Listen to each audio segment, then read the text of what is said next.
Now it's being recorded. So you're sharing with us this lecture, right? Yeah, I forgot to record it. Oh, seriously? Does everybody feel like they need me to? Does everybody have a good grasp of these Distort tools? They're pretty simple to understand. Oh my goodness! If you can just tell us them briefly, where did you get them from? Because I was counting you were gonna share the lecture with us. Yeah. Let's see. Yeah. So I'll go through it again now that I have the recording set. So in your toolbar, from top to bottom, these are where the main Distort tools are. These are what I consider Distort tools. So under your Paintbrush, so Paintbrush, let me just go through the Paintbrush tool itself. So I'm making the brush bigger by hitting the right square bracket. So Paintbrush is basically adding like a consistent shape. So you have the Paintbrush tool here. You also have, let's see here, under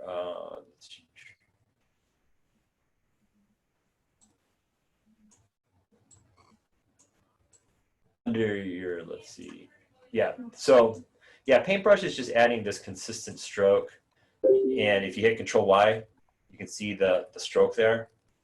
So that's the Paintbrush tool, but underneath the Paintbrush tool is a blob tool, and the difference is Paintbrush is adding a stroke effect to the actual vector line. So there's really no shape there. It's just a vector line that has this shape as part of the line.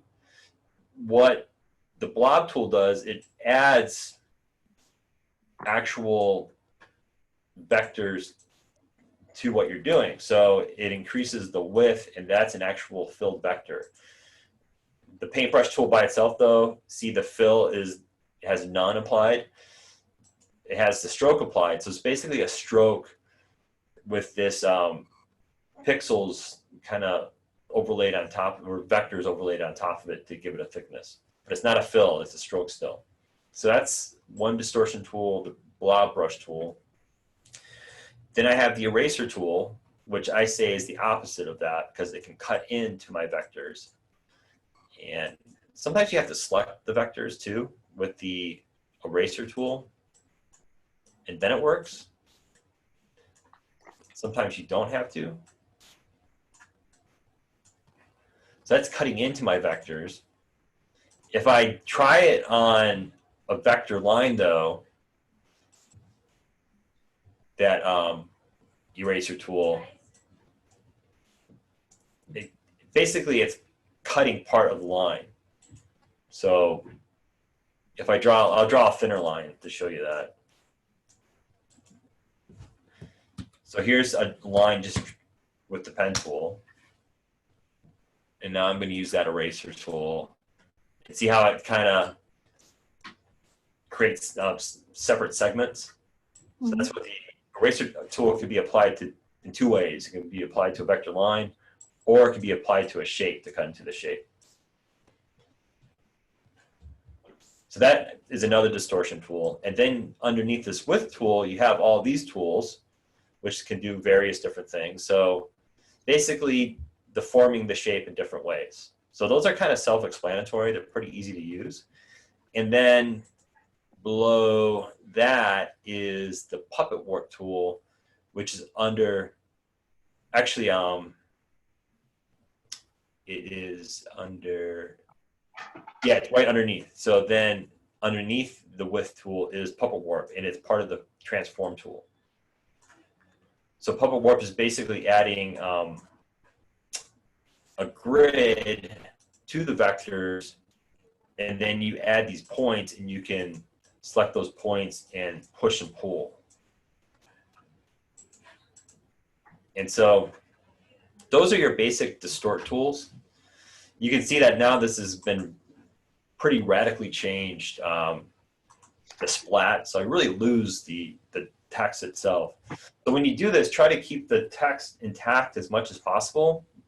Make the word readable, but at the same time, create something graphically that represents the sound. So you don't want to lose the readability. You should still keep the readability as part of that process. And what I would do too is, and this is part of the assignment, is kind of sketch it out first and try to copy your sketch. So instead of just going straight into these distort tools and experimenting, which, I mean, you can do, that's fine, but try to sketch out something first and then apply the tool to it that will best bring about the effect you want. So instead of randomly going about and using the tools, try to think about what tool will be right for the job that you're trying to do. So those are the distort tools. I haven't covered them, so I'm covering them now and give you a greater insight to some of the things you can do. You can also play with a couple of distort tools under object and under effect. So under object, you have, let's see, envelope distort. And you have a couple options here. So you have make with warp and make with mesh. So make with warp basically gives you all these presets, and you have a preview. And let me clear some things, I guess. So what was it under object? What was that one? You go under object and then you go to Envelope distort. Okay. Envelope distort. So make with warp gives you presets. Hit preview, I have all these presets and I can play with these presets. Mm-hmm. You have arc, you have some, are better than others. So you can play with these different presets to get different effects. The one thing that it does is after I apply that preset, the actual distort envelope is still there. And then you can click on this distort envelope and you can pull these points around. Oh, yeah. But the problem is now you can't really go back and change the type or the vectors, I should say. You can't change the vectors because now you have this distort envelope. Yeah. So it's kind of like a type of mesh over the shape itself. If you want to get back to the actual vectors, though, what you have to do, oh, that's Alexis. Okay. What you have to do is go into Object and you go back into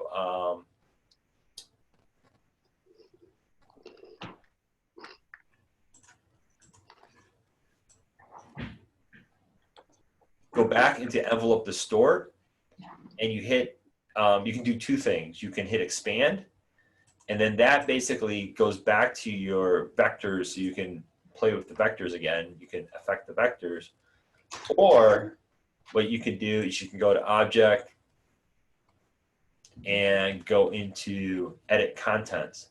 And what that does is it kind of overlays it, so you can go in here and then grab points and adjust your points again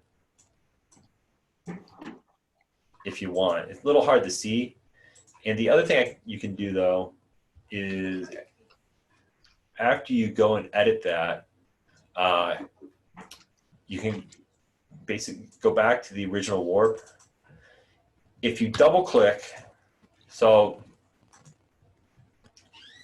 one of the things I'm doing is up in my control menu, I have icons for the edit envelope and the contents. If I click on edit envelope, I'll go back to that warp effect, and the actual mesh is called an envelope. But if you just double click, you go into the mesh itself. And what happens when you double click is here up in your, right underneath your menu, you have kind of like a hierarchy, and it's showing you the depth that you've gone into the object. So you can go in here, play with the vectors in different ways. And then if you want to get out of it, you can either go back to this original edit envelope and click that, or whenever you see this bar here and you're at this level, just click on this arrow, and it goes back up into that top level, so you can affect it. And I think I got to actually hit these envelope to go back in there as well. So those are the two ways to get back to the original object in the envelope distort. You hit expand or you hit edit contents. You can also hit release, and what that does is this shape on top represents the actual distortion that you're creating. So it kind of separates it, and you can delete it, and then you can go back to your original vectors again. So you can hit release.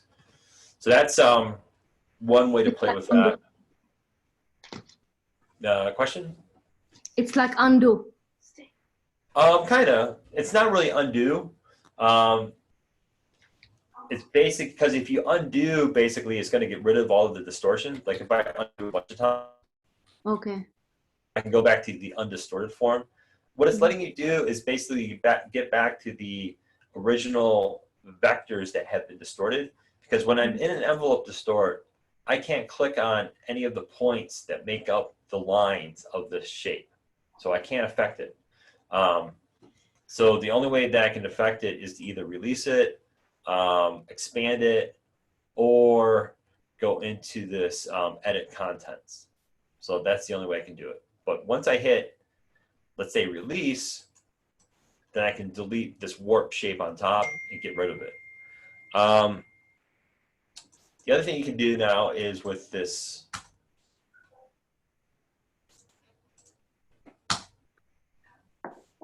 is click on this, and with the warp, or with the envelope distort, you can say make with mesh. And what make with mesh does is basically creates a grid, and you can specify the size, hit OK, and then you can grab these points. It's like a lattice type effect. You have to use your direct selection tool to actually move these points around. So you have to hit Shift, or you have to hit A, just A, and then you can move the mesh around like this. So in a way, it's kind of like that puppet warp tool. And it's made up of a lattice of Bezier handles, basically. And you can either move the end handles or the middle control point. So those are some things you can do. And again, to actually release it, you go to Object, you go to Envelope Distort, and you pick one of these options. If I say release again, is basically you're seeing this as a shape on top. So the shape on top, if I create a rectangle, let's say, like that, and I select a shape on top, and I select what's below it, and I go into Object, I can pick Make with Top Object, and it turns that top object into my mesh. So if I use my direct selection tool again on a point, now that top object is my mesh. So I can play with different types of shapes. I can play with an ellipse, let's say, and use this as my distortion object. So I click both, I go to Object, I go to Envelope Distort, and I say Make with Top Object, hit OK, and now, well, it's not really it's kind of giving me a grid. Wait a second. Let me try that again. So go Object, Make with Top Object. Oh, there you go. I clicked on the wrong thing, because if you have an abstract shape on top of what you're trying to distort, that thing underneath should conform to the shape that you created. So now I have this sphere like this, or this ellipse, and that is deforming the shape below based on the ellipse on top. You could do something like create, this is kind of experimental, But you could use text as your deformer and then have the thing underneath kind of fit within the text. So let me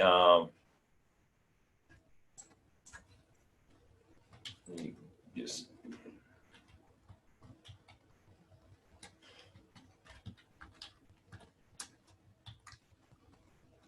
so I have some text here,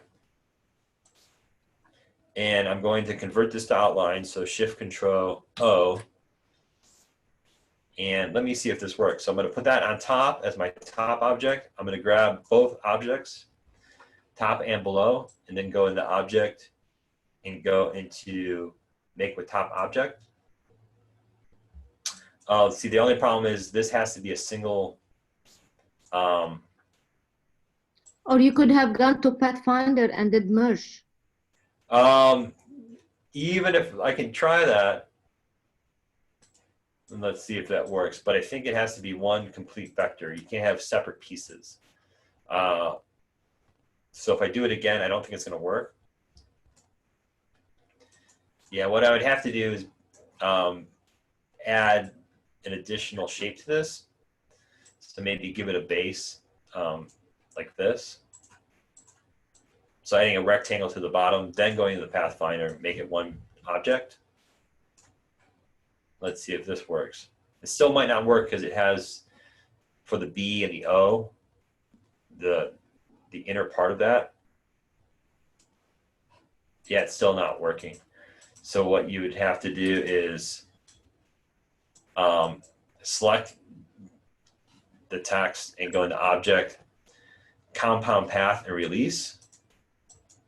And so basically it got rid of the inside of the B and the O, or the counters of the inside. And then I can go in here, go to Pathfinder, make this one complete shape, and then do it.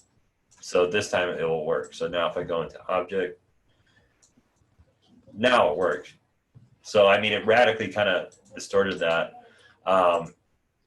What you could also do is, and this is something that you'll do a lot with, especially with some of these Illustrator effect recipes I'm giving you, is you'll copy this, you'll apply it, apply the envelope distort, use the make with top object, do that, and then you can Control B, paste it back, and then see what this looks like as outlines.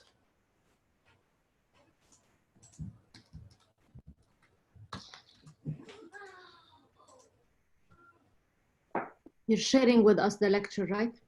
Yeah, I'll share this with you. This is kind of an experiment. So taking that text now that's on top, and so I have the word blob, and then I have kind of, you know, that shape distorted as much as possible. It's kind of an interesting effect to play with, but it's just, I'm just showing you how you can use a shape as your envelope distort. So that's another place to find some distort effects here. Another place to find distort effects is under Effect, and you have these distort and transform effects right here that you can play with. You also have these SVG filter effects. So these are the two areas that you can play with different distortions. So if I select something, a vector, and I go to distort and transform, many of these are kind of repeated in the toolbar. So these are the same as the warp effects. You have this pucker and bloat, but it works using this window dialog. So you can add some the pucker and bloat to that. It's easy to show you. I'll just use a rectangle as an example. And then I'll apply pucker and bloat.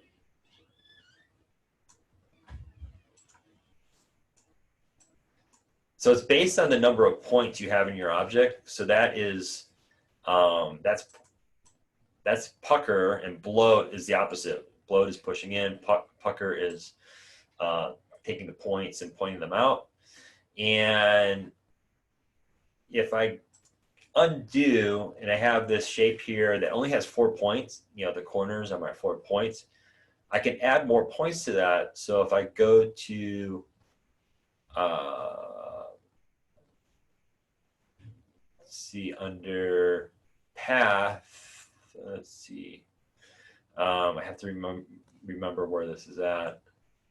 So there's I think it's under object now. Let's go to object, path, add anchor points.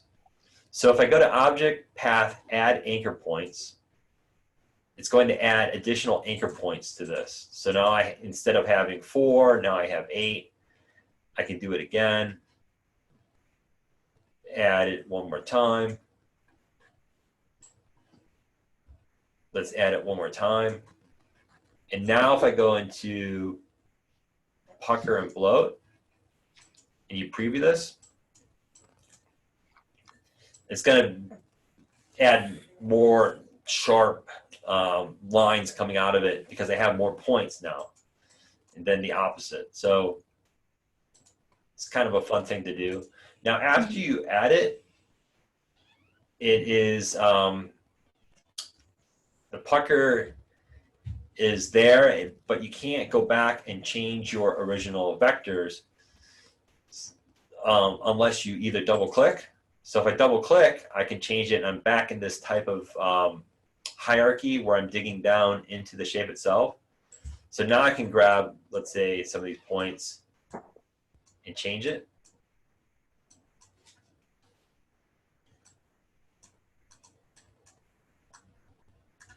And when you're using this method of double clicking, it's called isolation mode, because I can click on that rectangle here, but I can't click on anything else. So basically you're isolating the only thing that you're working on, and everything else is basically locked down and protected. And again, if you're in this mode and you're trying to click on other things and it's like, well, why can't I click on other things? You just, I think you can double click like I just did, or you click on this arrow and it goes back to the top, and then you can affect something else. So are they in 2 different layers? What was the question, Randa? Are they in 2 different layers? One is the background, one is the word above it? No, actually, there's one layer right now. So I only have one layer, but they're in 2 different sub-layers. You call them sub-layers. Mm-hmm. So they're actually in the same layer, except when you isolate something, the thing that you're isolating is the thing that is affected by what you're doing, and everything else is locked down. So it's a way of just assuring that you can't accidentally affect artwork somewhere else, and you're only affecting the artwork that you're working on.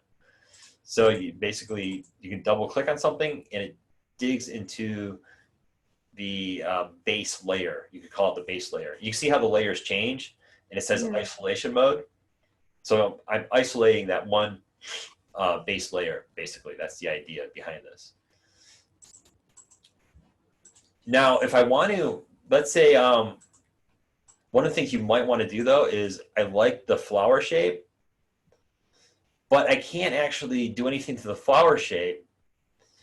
I can change that original rectangle like I did, but if you want to change the flower shape, what you have to do is go to Object and Expand Appearance.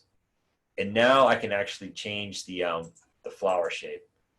And the other thing you might want to do now with this is it kind of like pushes all the points in. And now you can go in here if you want to add more points. Let's say you can go into path again, and you can add anchor points. Now it's adding anchor points to the end. And if I do it again, it's adding more anchor points. And then I can go back and I can maybe add another pucker and bloat. Sometimes you end up with so many points, it gets kind of crazy.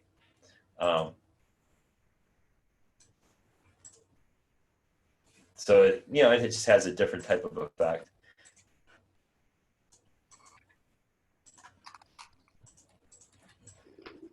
So that's pucker and bloat. You can play with another one that I like to play with is twist.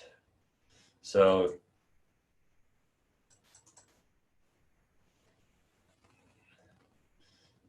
do something like that. That's like fun. Always like a peppermint swirl effect. It's always like a fun effect. The other one that I think is really cool is zigzag. So I like to apply this to type sometimes.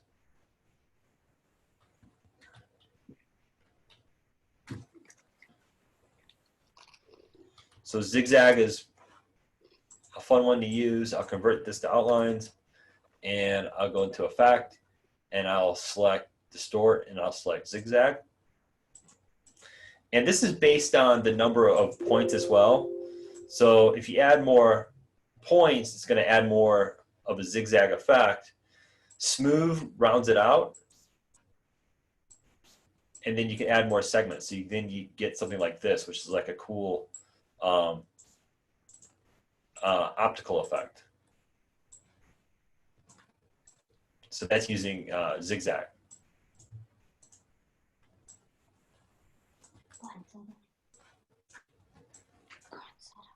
So you can do some interesting things with that as well. So those are most of the distort tools. Warp is basically giving you the same thing that envelope distort does, except it's not giving you the envelope. So you don't have that envelope to push and pull the points. These SVG filters are giving you all sorts of different effects, but they're like a combination. Like if I say erode, these are more, I wouldn't get into these effects just yet, because what they're doing is actually converting the vectors into pixels, and it's doing like a rasterization process. It does give you some cool kind of grunge type looks to what you're doing. What you would probably want to do if you use any of these is you use them, you select the text, and then you can go into your image trace. And I think you have to actually, so technically they're still vectors, but they have a raster image on top. So you would also have to go into rasterize. And basically it's taking your vectors, it's converting it to all rasterized pixels now, and then you can do an image trace on that. And then you hit expand. So that's getting a little complicated, I think, but you can get some really cool effects out of it. So taking that text now and creating this type of grunge type look. You'll have to watch the video to kind of go through that again, but it is pretty interesting what you can do with some of these SVG filters. And there's so many of them, you really have to like play with them. But it basically what it's doing is taking the vector and it's applying a kind of like a pixel-based Photoshop rasterized effect. You call it, the opposite of a vector really is a pixel. Not really, you don't really say opposite, but you have vectors and you have pixels, two types of graphics. And whenever you hear the term raster, it basically means you're taking a vector and you're converting it to pixels. So the word rasterization is meaning take the vectors and convert the pixels. So you can rasterize it, and then once it's rasterized and it's pixels, then you can image trace it. So you can go from vector to pixels, pixels to vector. So you get some really interesting effects out of this. Here I just want to, what you have to do sometimes with this type of stuff, if it's all one, if you select it and they're all the pieces are, even though they're separate shapes, everything's selected together, you have to go to object, you have to, and then ungroup it, and then you can click on these things one by one.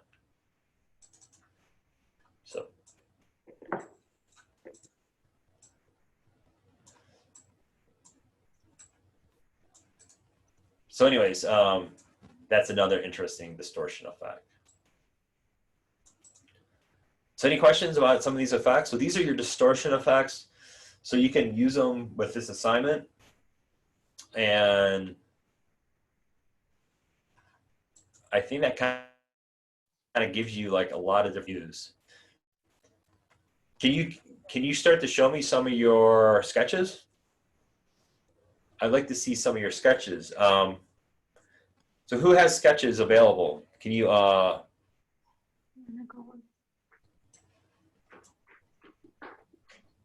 let's see, so Randa,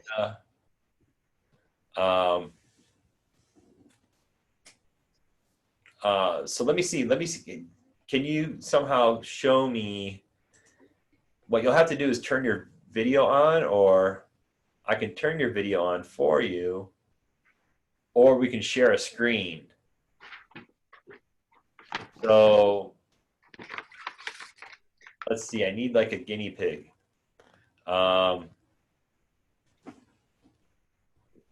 Zoe, let's see. What you can do is I can make you guys a co-host. And what I want to do is see some of these sketches that you've worked on. So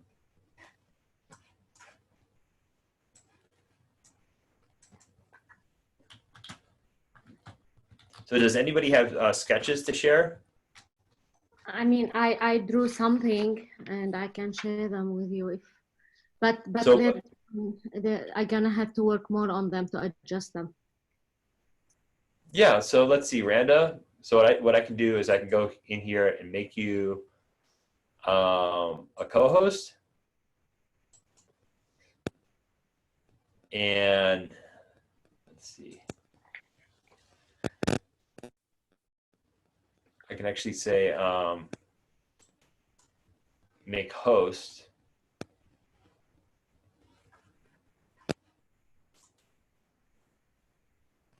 And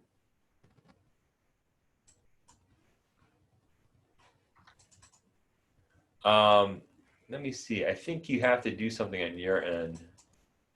Yeah, you tell me what to do. So should I take the video off, like stop video? No, actually, I kind of want to see more video. Let's see. Maybe I should do something on my side where like I can turn the screen to me instead of going to you. Well, you can just hold up your sketch into the window. Maybe, yeah. Oh, yeah. So everything, and then what else you have? And then let me see the one below it. So pull the page back. Okay. You can see them both. So everything and art and spy, those are your words? On the bottom and the top is everything. So for this, those are hard words to convey this idea about onomatopoeia. So I want words that convey sounds, right? So. Oh, I see what you mean. Because like everything I was planning to do more stroke layers, more of the stroke layers, so it has like a shadow of something, different colors, shadows, playing with strokes. The art, maybe I could do like it's a small word and I can do it like colorful, different colors. And then maybe the last one, which is, well, spy was, I wanted to do splash and then put some water effects on it, but I didn't have enough space. Well, okay, so onomatopoeia words are words that You suggested sound. So I sent you some examples. Yeah, you suggested some words. So what are some? If you guys turn on your microphones, can you tell me real quick what are some sounds, onomatopoeia sounds? Is it like zoom, pop, wow, all that stuff? Yeah, pop's one. Pop's a good one. Oink, boing. Yep. Yep, exactly. Bang. Those are great ones. So yeah, like bloop, splash. spray, sprinkle, squirt, drip. And I have a list here. I can send these to you. You gave us a list, I think. Yeah, so I can send you some more of these. So, you know, there's groups of onomatopoeia sounds. So you have water sounds. So here are water sounds. So pick some of these. I see. So here's a list. So bloop, splash, spray, sprinkle, squirt. So those are your water sounds. Yeah, one of them was splash, but I didn't. I put spy, but it is splash. Yeah. I'm planning to do. Is the word water okay? Is what okay? The word water, is it okay? No, not the word water, but the sound that water makes. So bloop and splash are sounds that water make. Like there's this other category called vocal sounds. So sounds that you make kind of like unconsciously making a sound, like giggling, growling, grunting. So vocal sounds. So here are some examples of vocal sounds. So if you're having trouble thinking what to come up with, pick these words that I'm sending to you in the chat. Collision sounds. So sounds when two things bump into each other. So here are some collision sounds. You know, clap, clicker, air sounds. It's almost like with these categories, if you think about it, the way to design what you're doing is to start thinking about the visual imagery. You know, think in terms of the imagery that reflect the sounds. These sounds that I just sent are animal-based sounds, like a sound like the purr of a cat, right? So if you pick the sound purr, you know, maybe you start to sketch out something that is like a cat in the text. So this is where the sketching part is important. So I want you to get used to sketching as just an exercise in what you're creating. So, you know, let's say I have purr as my sound, and I kind of have like a method for sketching. So what I generally do is maybe I start with like a light pencil. So you probably can barely see what I'm doing, but my word is purr. And when you sketch out, it can be sloppy, it can be messy. You know, it doesn't have to be perfect. So here I'm kind of sketching out a cat. But then I think about the letters that I'm using. So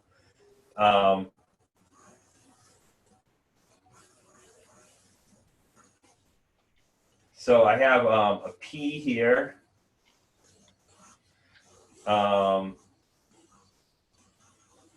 A U, an R, and it's going to take some time to really for you to formulate this. Another R, another R. This is purr. I have the tail of the cat, so I got a bunch of R's there. So do you see this? So this is part of the creative process that I want you guys to investigate. Thinking about the text that makes up the word, but then to have something that represents it. So in this case, I have purr. Here I'm sketching with pencil here. So once I have that down, maybe I'll go over it in pen. I'll go over it in a darker pen. I just have like a bunch of things here. So whatever you have, you know, it can be like a, you know, regular, you know, ballpoint pen. But now I'm going to kind of go over this now. So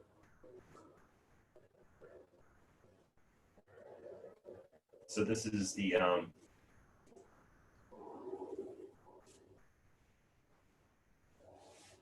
cat's head, let's say, is the P.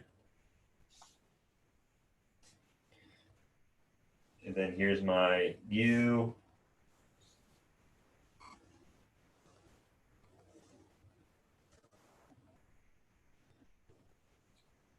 here's my R. So I got kind of two legs here.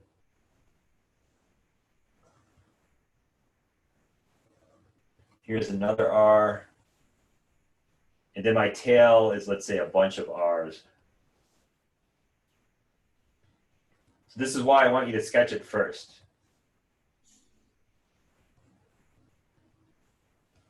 So this is my process.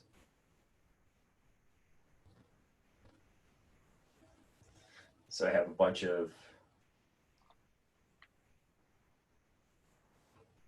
R's for the tail. Yes, you can only use the pen tool, so you can draw every single letter by itself. Yeah, well, I'm drawing, this is per, you know, it's not perfect, but I have this now, I have per. And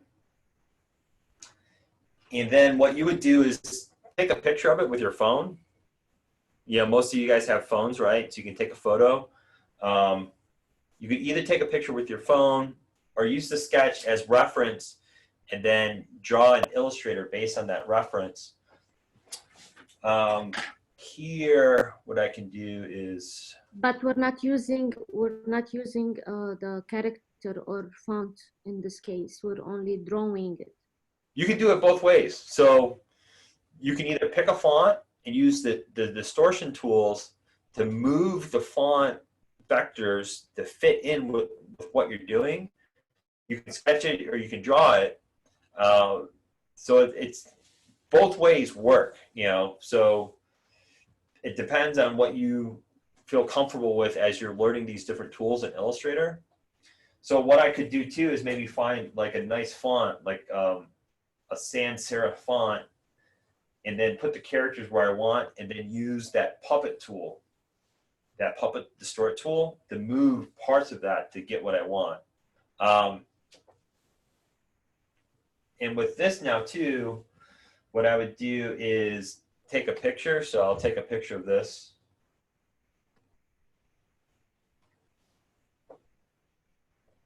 So just, but you would take a picture of what you have here, and then in my circumstance, I would send the picture to myself, and then I would use the pen tool to draw on top of this. So you're using that, I think some of you used the technique already where your first layer is going to be your kind of like your guide layer, and you dim it, the opacity of that layer. So I'll send this to myself.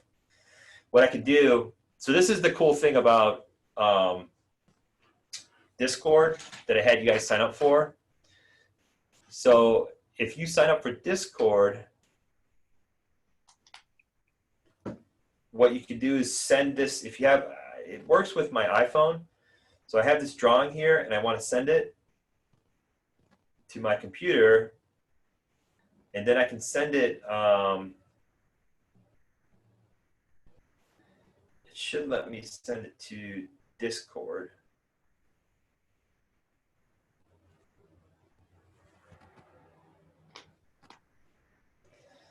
So I'm sending this to Discord and I'm sharing it with DMA 10. And I'm going to send it.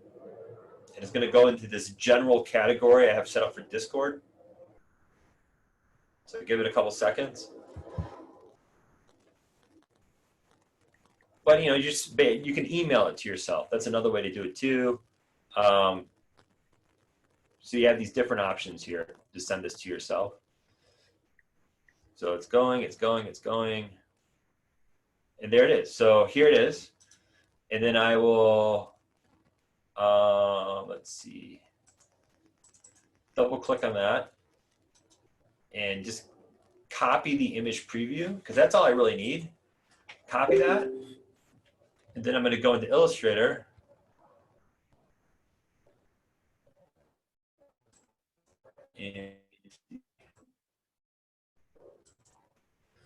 And I'll create a new Illustrator file. And here I'll pick tabloid because I want it to be 11 by 17. Hit create. Paste that sketch. I'm going to hit E for transform to give me a rotate, the ability to rotate this. Hit shift and just kind of rotate it into place. And then it's set as my first layer. So I'm going to double click on that layer and turn it into a template. Hit OK. I'm going to dim it a little bit more than 50%. So I'll dim it 80%. Actually, let's see.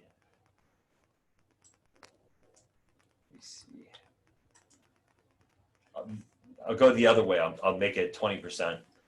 I'll create a new layer on top, and then I like to make my layers nice and big, so I'm going to go into panel options, make this 120 pixels, hit OK, and then use my pen tool now to go and draw on top of this. So here I'm just going to use, because you know the pen tool now, so I can recreate these letters.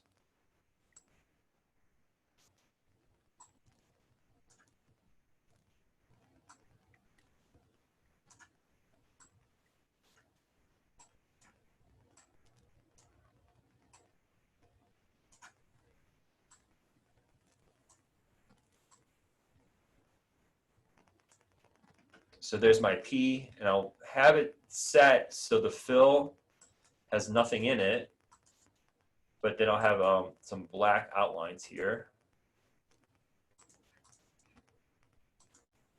So there's my P, and then I want the inside of the P.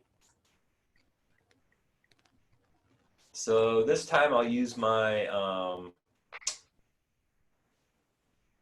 let's see.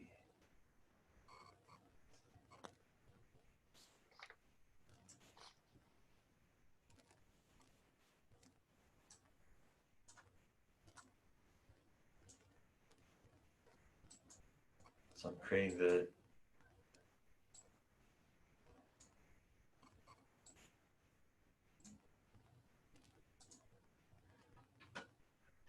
and then I'll go through and create all my letters like this. Now, one of the things about creating letters that have shapes inside of the letters, like the circle shape inside of the P, that's called your counter. It's called a counter. So you have this counter shape.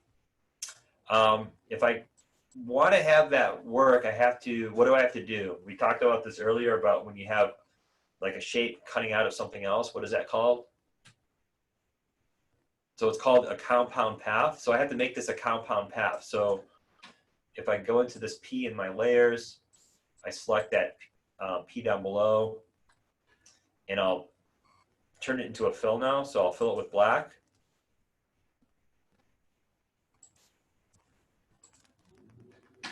And then I'll select the O on top, and then I'll go into Object, Compound Path, and Make. So now I have my P. And then I'll go through this whole process and do each letter. Maybe I want it white, actually. I'll do white like that. So I'll keep on doing this. I'll go and use my pen tool again, and this time I'll do the U. I'll use the curvature tool, actually. It just works. It's so much faster.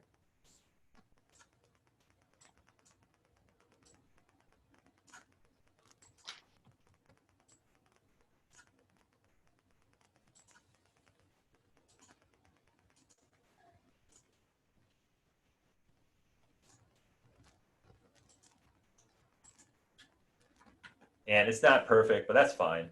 MIP. I'll set the fill to none so we can kind of see all these letters, but I'll do this whole process now for the sketch. Does this help you guys with this project? Yeah. Is this therapeutic to watch? Yep, very much so. You make letters.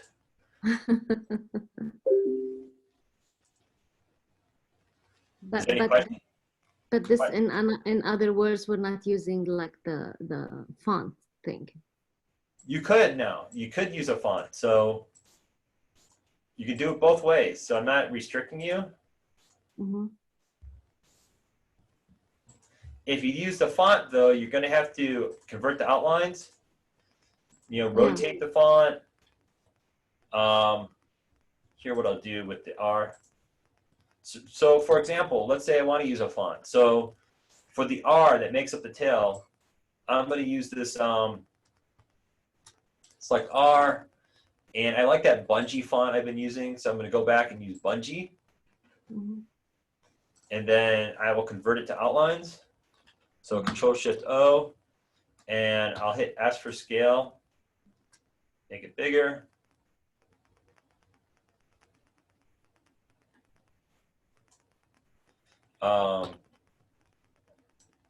Transform it.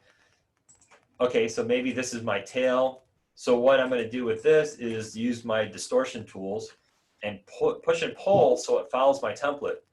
So I'm going to hit R for rotate, kind of rotate that into place. Hit E for transform.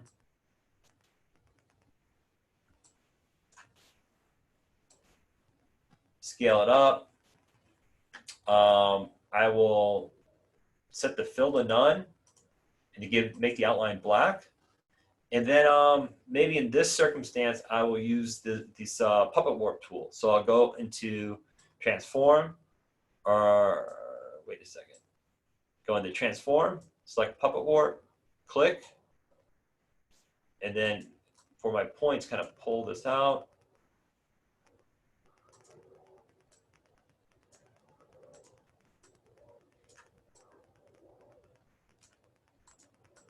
So every time I want to add some like roundness to it, I'm adding another point.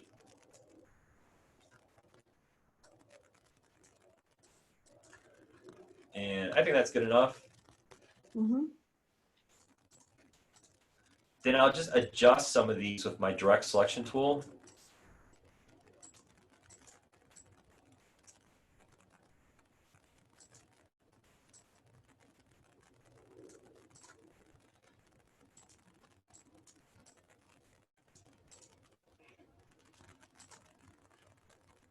You can also use simplify. So sometimes I like to go into path and select simplify. And you can reduce like the number of points. If you click on the three dots, you get some options here. And sometimes I like to use like smooth.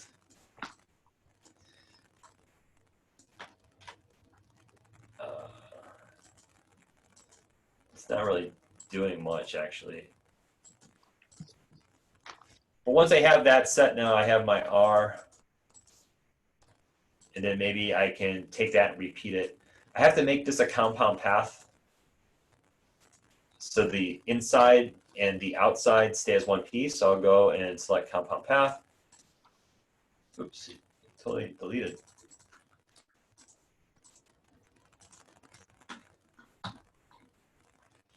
And then add the stroke again to that.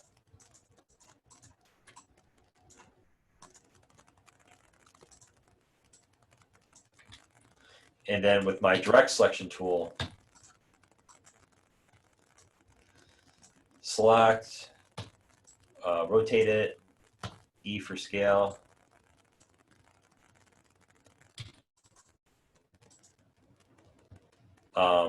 Here I'm using direct selection Alt and dragging.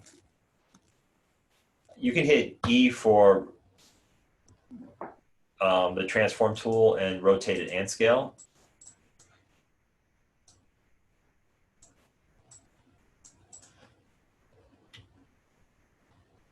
Select again, Alt.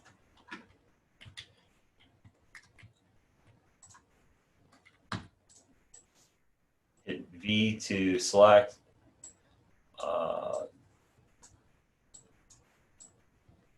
Alt drag.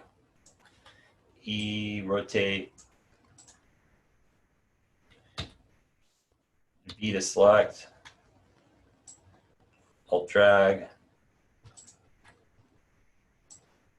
Alt drag again, E, and rotate a little bit more. Maybe scale this one in a little bit.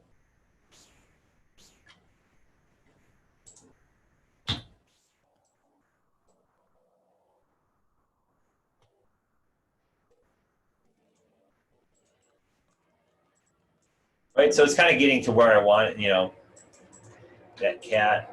Have ears, so I can add the ears. You know, once it gets pretty close, I can get, you know, hide that sketch. But I think you guys understand what I'm trying to do, right? Mm-hmm. Here now, I want to play with the layering of the shapes. So if I go into, I really want the P to be on top. So I can drag this layer, and I can have it go to the top, or I can go to Object, Arrange, and use Bring to Front. So Shift Control square bracket.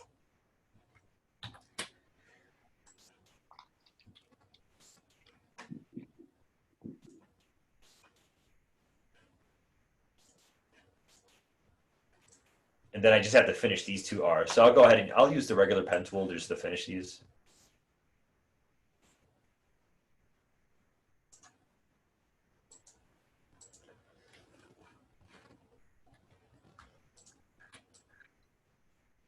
And then I have to do the ears.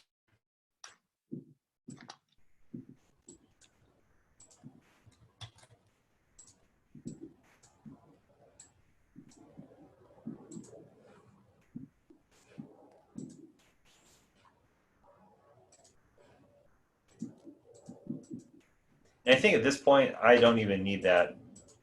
I know what this is. Well, I need it. I need the template just for the R's. So I'll use my Curvature Tool.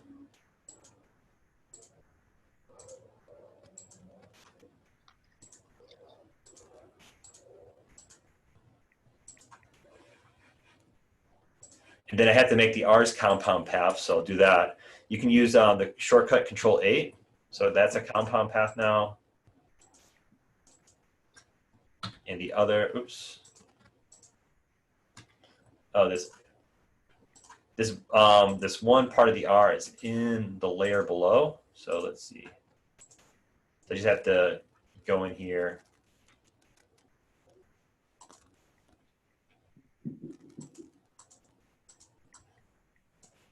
So now it's part of the layer above.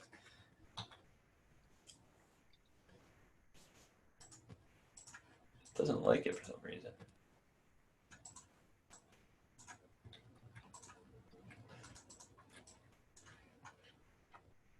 Now I can hide the original.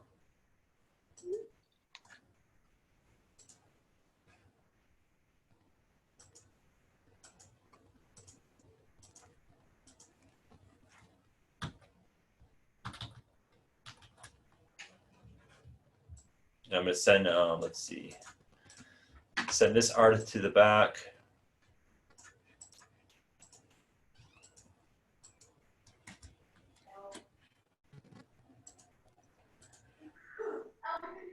All right, that's kind of, I mean, that's kind of like close to what I want, right?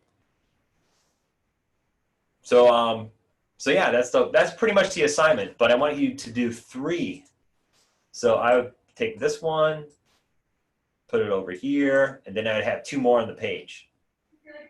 So I kind of went through the whole project from initial sketch to the final outcome here. You can play with maybe, if you want to give it color, that's fine. To actually maybe alternate between black and white to make it interesting.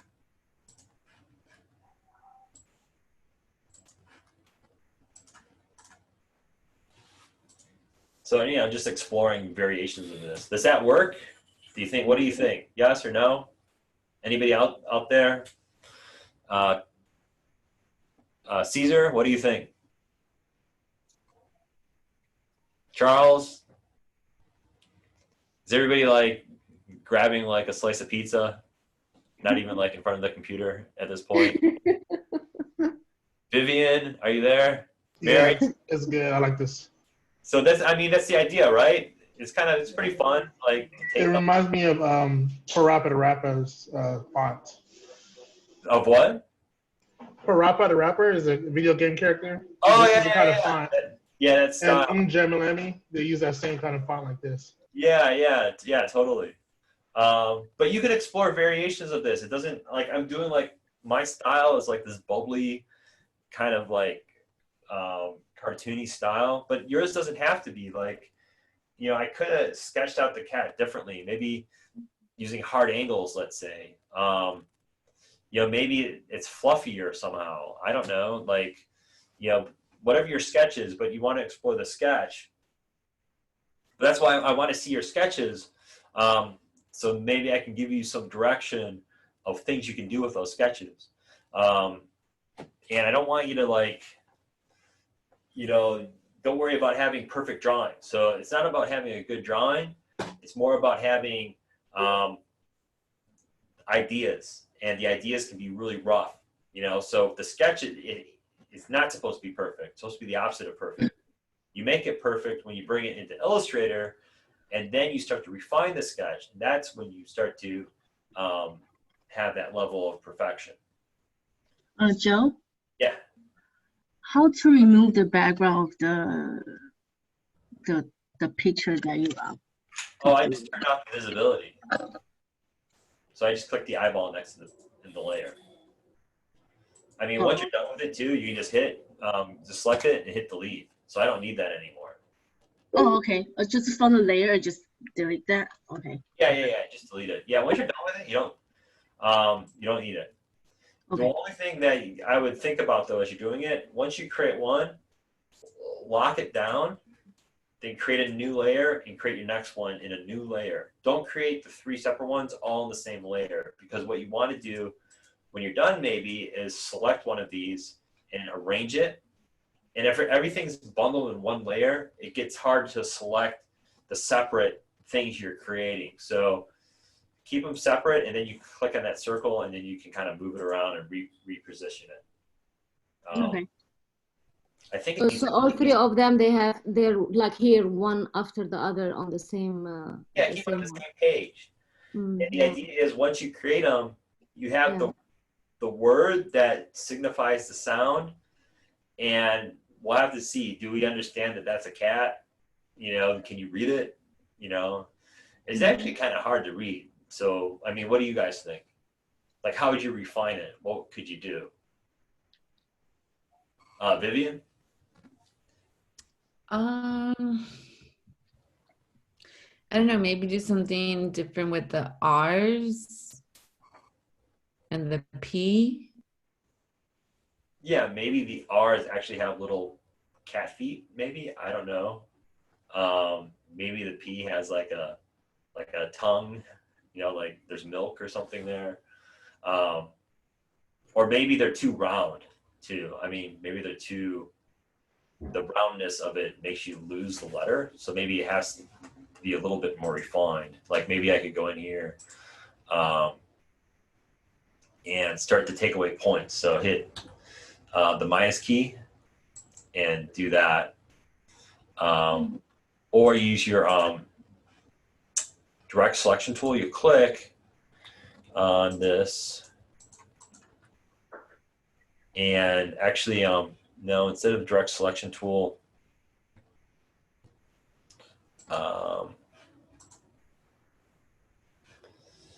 use What you could do, 2 things you could do with it is, instead of it making a hook, make it kind of like an S shape, so it can kind of go with the sound effect, the vocal, to give you that control. You know how like French use that symbol above to make like a kind of an S shape. Oh, okay, You could also possibly make this a nose and add whiskers to it to give it a more defining look as a cat. Right. If you want to add that element to it, yeah, that's totally fine, right? You know, so What? So the way to go about it, I think, too, is when these words that I put into your chat, you know, I think the instinct is if you have an animal sound, then you draw out the animal in your sketch, and the words kind of become the animal. It doesn't have to be like that. The air sounds like swooshes and flutters, you may have additional lines like strokes coming out from things, and it has a twirly type look to it, and maybe the words are separate and they're more, you know, maybe for like a swoosh, you know, a swoosh is swoosh. What type of typeface works with swoosh?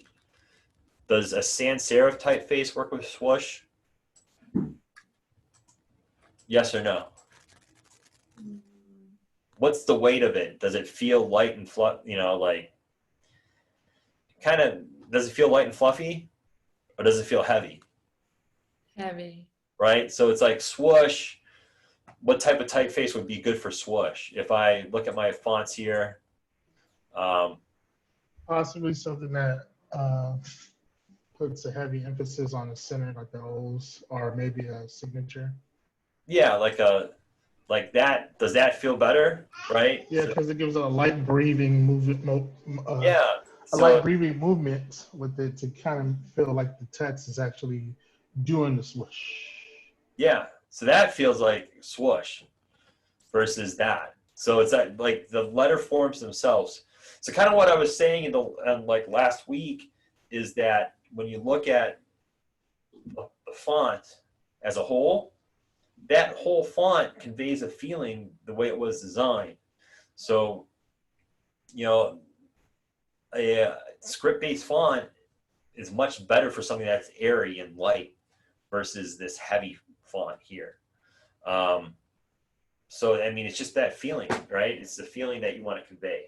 So think about the font and what you're doing with the font. So once I get into this too, one thing about script-based fonts, all caps is kind of like not recommended. So how the characters connect is important. But, you know, for something like swoosh, when I convert it to outlines, it's almost like I want to see the emphasis of the word in terms of the shape. So sometimes with swoosh, it's like the end of the word, that SH has more emphasis. So maybe I use, go to object, and I use one of these warp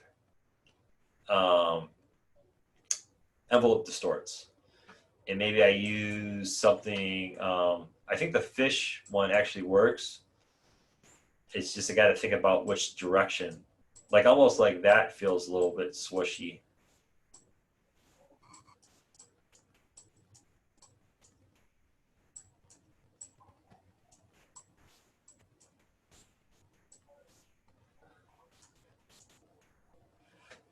And then maybe it needs some additional like,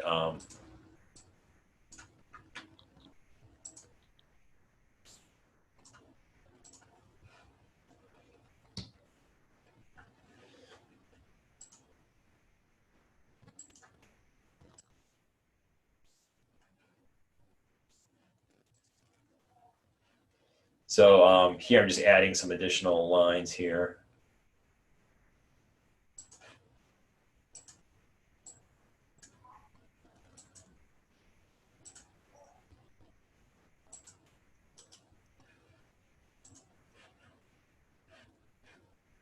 So, yeah, that feels more like a swoosh.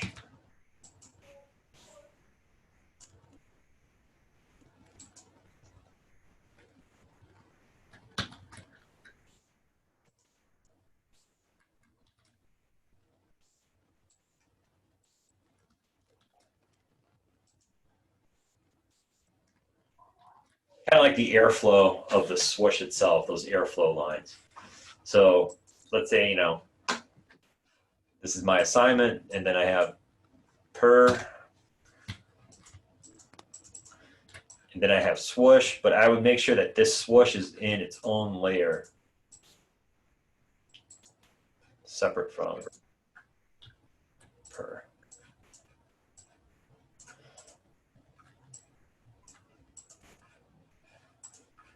And then I do one more. So those are my two so far. Then I do a third one. Yeah, I like the Aries, the symbols. But it's just kind of an exploration of the sound and just thinking about all the tools that you have learned up to this point to convey that, right? And I think you almost have like, in terms of like creating shapes and using the pen tools and the distortion tools, that's like a good deal of Illustrator that we have covered so far. So you should have enough there to come up with something.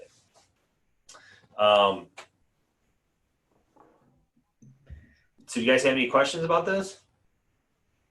What we're doing?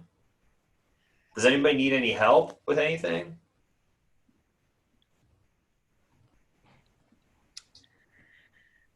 So basically we can add to more than just the word, like the text. Right. Yeah, Okay. like here I'm adding little ears. You know, you still want to make sure the text is readable. That's key to this. So part of the impact of creating something like this, because in a way you're almost creating like a logo, like a very like specialized type logo. The impact is when the type starts to turn into the image itself. So you're kind of, you're kind of confusing the brain in such a way where the word becomes the image, and then you don't even need to read it, but you can perceive it based on the form that it's taking. It has just like this kind of like magical quality to it. If you had the word swoosh in, Helvetica, it's just not going to feel right, but once you start to add things to it, it almost becomes animated. It gives it like a life beyond the word itself that, the original word, if it was just set in like regular Helvetica or like a, like Times Roman or something. So yeah, you can add to it. Anybody else? Any other questions? Mary, do you have any questions? Is it Daniel? necessary that we have What? I'm good. Everybody understands this now, and you have enough tools at your disposal, right? Does anybody think this is challenging? Too challenging? should we use from the list or it doesn't matter? I would use from the list. So, I mean, if you understand what onomatopoeia is, you could maybe use some words that go beyond the list, but these words really represent what onomatopoeia is. So the sound is similar to the way it's spelled. Something that makes a whooshing sound, well, the way that whoosh is spelled is kind of based off of the way it sounds, right? Yeah. So like, yeah, so use these words to help you out so you have an understanding. Because what you're doing too is you're trying to bring some like animated qualities to the actual word. So I was overthinking. yeah, I mean, yeah, a little bit. The way to think about it too is, let's say this was a motion graphics project. If this was a motion graphics class, what I would do is have you animate the word so it starts to actually convey those same feelings as well, but through like animation. But it's not, so we're just working on, the still image here. So what you guys could do then, so one thing is, do you know how to say yes or no through Zoom? No. So I can see it. If you look here in my chat, do you see how it says yes, no, go slower, go faster? Wait, can you point? Can you see it right here? Yes, no? Can you point to where you're talking about? Do you see the chat window? No. You don't see it? Maybe it doesn't show it. Do you guys have a chat window in your version of Zoom? Zoom group chat. And is there like icons on it down below? It's on the participates. Where's it at? Participates. Oh, participate. So you go into participate. Do you see the icons? There's like a raise hand. There's a yes, green yes, a red no. Do you guys see that? Yeah. Okay, yeah, because you're checking it, right? I don't. You Where go do- into participant. So what you do is you go into your Zoom menu. Zoom. Where am I? And Where is the zoom menu? What would it be I know, called? I don't see it. it should be like on top of the screen. And then there's a more. Oh, I see view options. Yeah, and then like it's kind of like a drop-down window. So you see where it has the ID in green. Where it says you are viewing Joseph Tanso's screen. Yeah, and then there should be a button that says participants. And you can click on that. I don't see participants. It's under the screen, not above. Do you see it On the now? bottom? Is it on the bottom? Yeah. Well, on the bottom, I see chat, share screen, manage participants. Yeah, click on participants. Okay. Yeah, I see what you're talking And then about hit now. yes. So I know you can do it. So what do you want us to do here? So you open up participants and there should be a circle with a green, it's like a green button that says yes. Catherine keeps on turning it on and off. So Vivian, do you see it? I do not see it. I'm trying to figure it out, but Oh, you want us to do yes? Do you want Yeah, us click, to do? can you click yes? There you go. And Emmy, I- you see it? Is this attendance? You're taking like attendance? No, I just want to make sure if I ask you a question. Oh, Vivian, okay, you got it, right? I got it. Yeah. Do you have it open on two computers? No, I don't. Oh, I see your name twice. Okay, that's fine. Yeah, I think nice. And then, okay, so, okay, everybody knows how to do it. Okay, so my first question is, does everybody have access to Adobe Illustrator?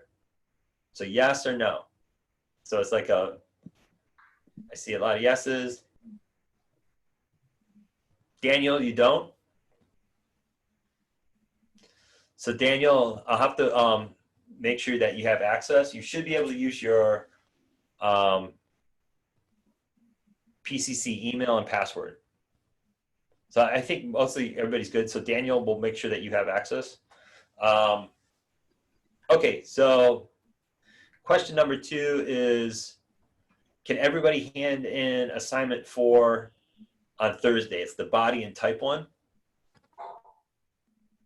I sent you a message on that. I don't know if you got it. Okay, so again, Daniel, if you need help with Illustrator, we'll have to figure out what you need. So you can send me an email and let me know if you need help getting Illustrator.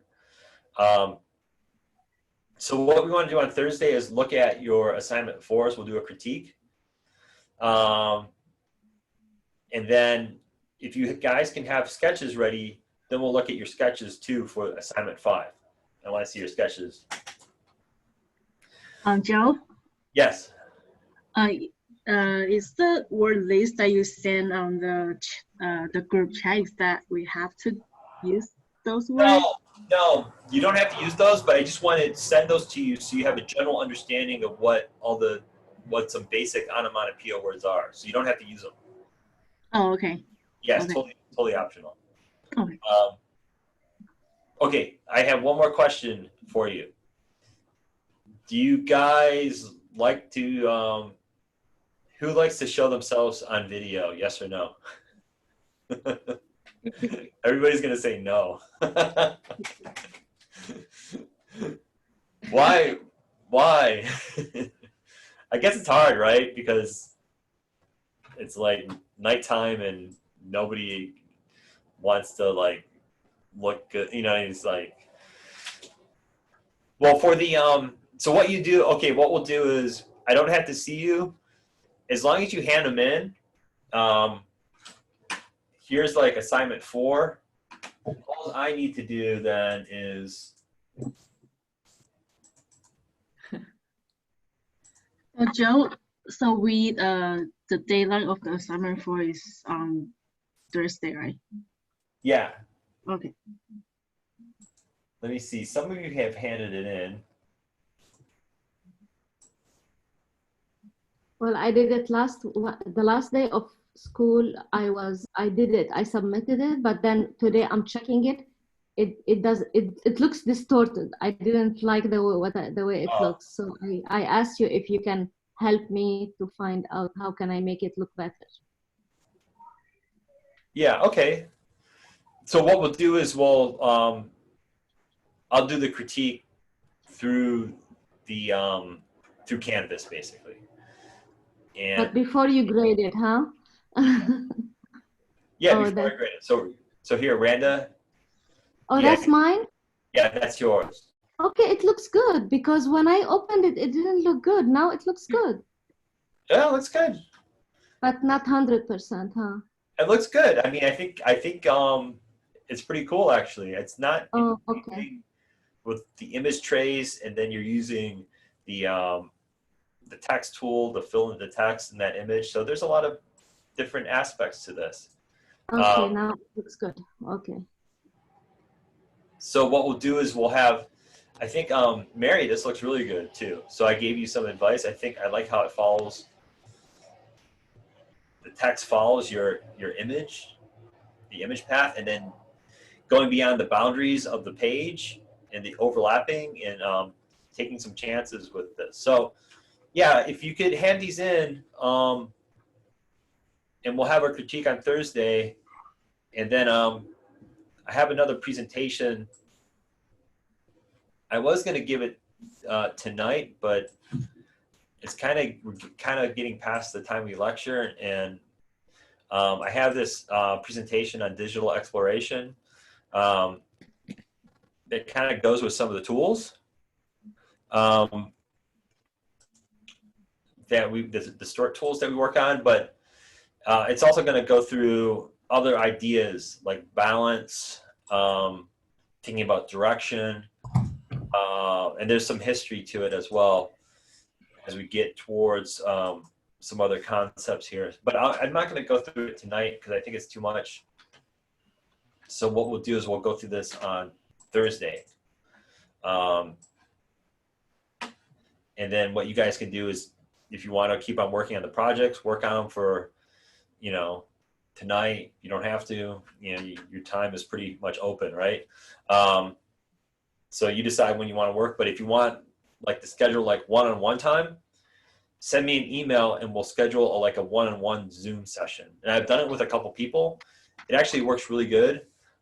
When you say I need help with this, and I can just go through and I can actually go into your screen and show you what you're working on, control your mouse, let's say, and kind of point things out to you that way. So if you need a one-on-one session, some people will say hey, look at this project and give me your suggestions, but we can literally work on it together through Zoom if you want to do it like that too. So assignment 4, what was the name of it? Body type, archetype. That was assignment 4. That's the assignment that you just handed in, Randa. Yeah, I'm looking for the title. Body type, archetype? Yes. Oh, okay. Yeah, see, this is cool. Mm-hmm. I like the details, Caesar, how you're getting all these different fonts in here. Yeah, that's great. So you're telling a story through this. That's pretty cool. I like it. Donald Glover, right? Mm-hmm. Full of knowledge. Yeah, so that's cool. All these different fonts that you're using. Joe? Yes. So that we can do one-on-one whenever you have time? Yeah. I am available all the time. So it's who isn't? Who isn't during the stay at home? I probably will ask you about assignment 4 by tomorrow, I think. Yeah, ask me anytime you want, because I have, if you signed up for Discord, I have Discord window open like all the time. Like I go to bed and my Discord window is open and I hear people like chirping in like constantly. So if Can I you're just call you or something? what? Can I just call you? Call me. Just text. Too, like that's fine, but I like Discord. I'll tell you why. Because I have a couple of groups that I'm a part of. Plus, like the fact that we have to be isolated right now, like it's important that that we don't see each other face to face. But what's cool about Discord is I have this group that I joined called Sketch Party, and they have these like daily prompts. So their daily prompt today was camera. So people just go in, they submit drawings featuring cameras, and everybody's at a different level. But people hang out, and then everybody here, they're all kind of chatting and talking to each other, and recommending playlists on Spotify. It's kind of like a group hangout type deal. So I have that group that I joined. I have my employees at work, so they're here. There's one of them, but I have 5 guys who work for me, and here they are. Oh, they took away something. I think they can hear me. So they're here. Oh, here. So this is, the guys who work for me in Discord. It's like if they need to show me something, I'm like, oh, show me what it looks like. Here it is. Oh, okay. I think it looks good. So different. Can you make sure we're all in? So what? Can you make sure we're all in? Let's see. So, I mean, looks like half of you are here. And I don't know all of your your Discord names. I have to kind of look at them and see what they are. Like Mary just like went away. Like, Mary, where'd you go? So that's Discord. So I think it's kind of a cool way to communicate, because I can send you guys a message through this. Like I said, I leave it open to send me sketches on Thursday, and I don't have to go into Canvas. It's like so much faster, for me to do this this way. And for us to access Discord, do we have? I sent you that link, so you can access that link. Yeah, and then Emmy responded. The link. So you can respond through Discord. You can respond through Zoom. You can do it either way. Yep. Okay, so if you guys don't have any other questions, you can go ahead. Let's see. I see your messages here. Daniel does not want to share because his room's a mess. That's fine. Okay, so cool. So yeah, if you guys don't have any questions, I guess we can call it a night, right? If you want to stay on though, you can. I'm going to have Discord open, so I'm going to end the Zoom. Discord is here, so you can ask me questions through Discord. But other than that, I think we can call this one a night. And I'll send you the video too, right? And so I'll put this video on YouTube, and you can go through the Distort Tools if you need help, or you can go through the assignment again. Does that sound good? Yes. Yeah. So you can click the yes button, or you can say yes. Whatever way, or you can say yes through Discord, or give me an emoticon or whatever. So, all right, cool. All right, so I'm gonna end the class now, and then I'll see everybody on Thursday. I'll give you the link on Wednesday. Okay. Okay. Thank you. Okay, bye. All right. Have a good night. Bye. Have a good night. Bye. Thank you. Have a good night. It's this awkward hanging up time. It always takes a while. All right. Bye.